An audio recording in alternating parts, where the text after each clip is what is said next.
What's up, Huskies? Welcome back to your favorite student podcast. We are back again with another episode covering the topics that matter the most to you.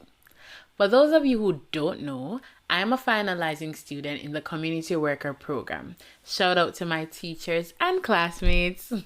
And like most finalizing students, it's time to do your placements to prepare you for the real working world. And when we assess all the competition that's out there, it's easy to think, I'm not good enough, or I don't think I'm ready, and all the other negative thoughts and imposter syndrome that may come when preparing you for the workforce. One especially challenging hurdle for many people is the interview process. Ooh, child. I know some of us get super excited when we apply for a job or placement and we're selected for an interview, but then we get nervous.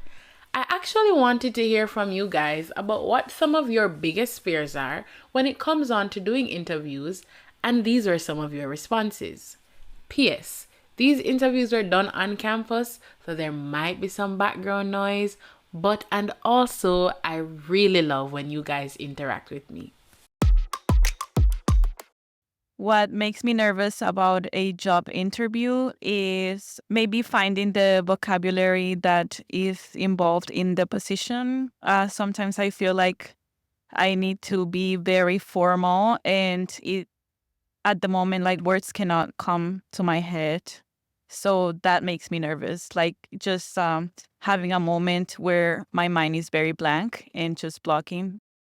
I cannot say that I get very nervous with the interviews, but I would say I really want to make sure that I prepare and knowing what's happening in the organization. If I don't have a good idea, I get nervous about it. I don't know what is the job that is posted. Like, I make sure to read the requirements of the job. And I think whenever that I do my research and take my notes, I'm pretty good with interviews. And yeah. The fear of taking the interview is definitely you're way underprepared, and also I guess you just care too much about what the other people think about yourself. I guess that's all. What makes me nervous for a job interview would be making sure that I answered their questions properly and expressed myself and my experience properly. So one of the reasons that I get nervous maybe before an interview is because I don't know the interviewer or the person who is going to potentially employ me. And so being able to adapt and adjust to that person and understand what they're thinking about and what they hold as more important would really help me. And so preparation in that is important, and sometimes I just don't feel very prepared, or even if I've researched something, maybe there's not extra information or additional information they have, their perspective that I can intake. So that might be something I could implement into the conversation, possibly.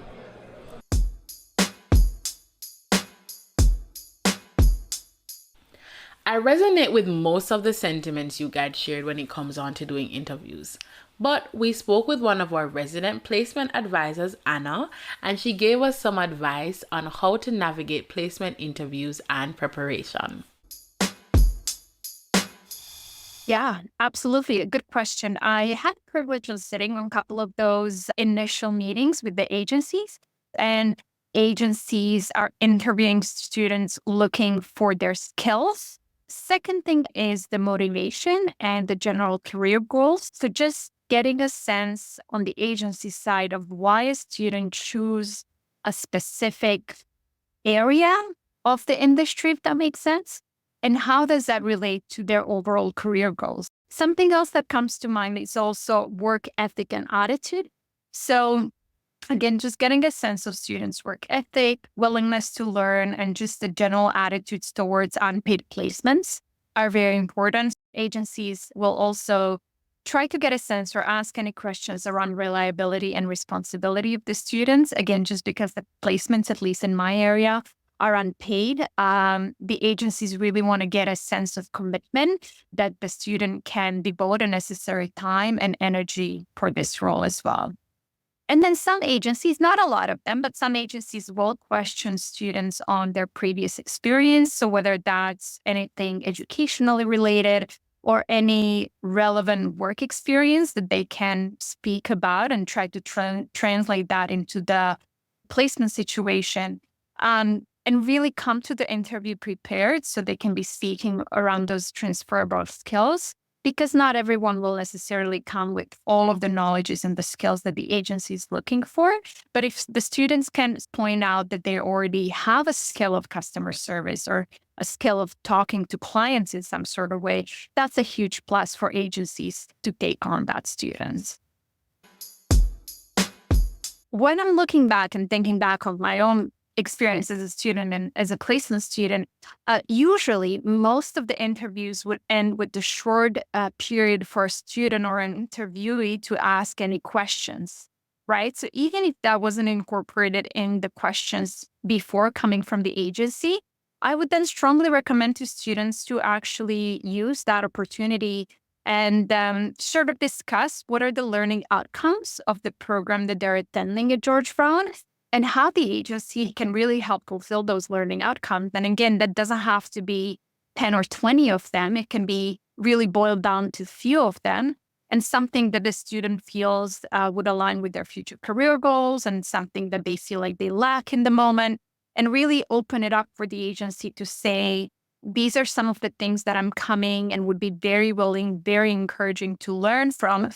And the reason why I'm interviewing is because that's my area of lack currently, and I would love to learn more about that. So those are some of the areas that come to mind. We also asked her how she recognizes signs that a student will do well in their placement interview. Yeah, for me, oftentimes I see it as a combination of confidence and self-awareness. So students who demonstrate they have a good sense of their strengths and skills, but also some of the areas for growth, tend to project more confidence. One thing that I always like to point out for students as well is preparedness. So not only coming prepared for an interview in terms of showing up on time, if it's a Zoom meeting or an online meeting, making sure that your audio and video works, dressing appropriately, things like that, but also coming prepared in terms of doing some basic research about the agency that you're willing to do your internship in. A lot of agencies are going to ask you a very general question on, do you know how many clients we have, or who do we serve, or what is our daily programming all about? Take 5 minutes to browse their website, for example. Another thing that comes to mind would be around passion, just a general passion and enthusiasm. I think students who show that they are interested about the opportunity, that they're willing to learn, that they come with a certain dose of passion, I think they just seem more engaging and more memorable in the interviews, and that's going to make them stand out more from the other candidates as well. I would like to mention having a problem-solving attitude. So agencies are not going to expect students to come in and have every single technical skill already with them, every piece of knowledge. But they're going to be looking for someone who can demonstrate that they had some challenges in the past, maybe academically or in work or in any personal projects, and that they were able to overcome those challenges, that they're resourceful and they show resilience. So I think that's another point where students can push themselves forward amongst other candidates.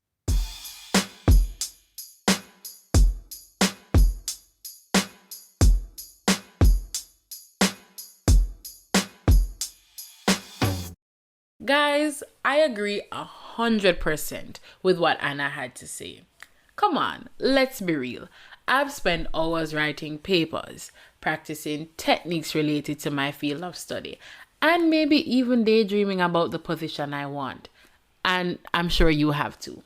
That means that at the very least, you have the basic skill set required to start the job or placement. Remember, you don't know what you don't know. So never underestimate being teachable. Highlight the things you do know. Brag on yourself a bit. That's the time. But also, let the interviewer know that you're open to learning. And like Anna said, doing your research is important before doing the interview. But I also want to add to remember, the interviewer already works there. It's great to demonstrate knowledge of the company or organization, but it's even better to tell them why their mission and vision align with your personal goals. Because we all want to get the position, but we also want to enjoy the work we do as much as we can. This is where the passion and motivation that Anna talks about comes in. Remember, guys, it's quality over quantity, always. And my last piece of advice, which I've always heard and I always practice, is be yourself. Show your personality. Interviewers want to get to know you. They just may be tense or nervous too meeting a new person. So relax, breathe, and let your personality shine through. In Jamaica, we like to say, "What for you can't be unfor you," which simply means if something is meant for you, it will always be for you. So take that approach when placement hunting. Give it your best. And if you don't get it, it may not be for you, or it may not be right now. So release it and trust that when you're ready and the time is right, it will happen. That's just my 2 cents. Also, guys, don't forget that George Brown Career Services has lots of support on job interviews, placements, revamping your resume, everything that you need to know to prepare you for your placement hunting and your job hunting. All the resources are there. So just go to www.georgebrown.ca/current-students/services/career services. That was a mouthful, I know, but guess what? The link will be in the show notes. So guys, all the best on your placement hunting and your job hunting. And I really hope that this will help you relieve some of your fears when it comes on to doing interviews for jobs and placements. So, from me and my producer Claire, until next week, walk good.